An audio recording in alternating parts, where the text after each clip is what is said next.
আমি আজকে এসেছি সুস্মিতাদির স্যালনে। আমার এসে খুবই ভালো লেগেছে সুস্মিতাদির কাজ। মানে এতটা ধৈর্য ধরে কাজটা করেছে, মানে সেটা আমি বলতে পারবো না। যতক্ষণ না তোমরা আসবে সেই ব্যাপারটা আমি এক্সপ্লেন করতে পারবো না। তোমরা প্লিজ আসো, একবার সুস্মিতাদির হাতে কাজটা করিয়ে দেখো, তারপরে বুঝতে পারবে যে পরে রেজাল্টটা কি হয়। তারপরে এসে ফেসবুকে বা কোথাও গুগলে গিয়ে রিভিউ দেবে। তার আমি এর আগে স্মুথনিং করিয়েছিলাম একবার অন্য জায়গায়, এক্সপিরিয়েন্সটা একদমই ভালো ছিল না। আর ভীষণ হেয়ার ফল হতো, প্রবলেম হতো, কিন্তু দিদির কাছে এসে ভীষণ স্যাটিসফাই।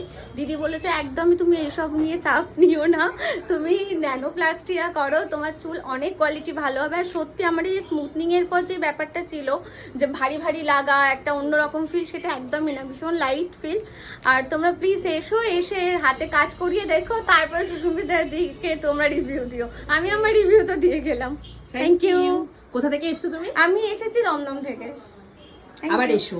একদম এত সুন্দর রিভিউ দেওয়ার জন্য থ্যাংক একদম ইউ। একদম নিশ্চয়ই আসবো।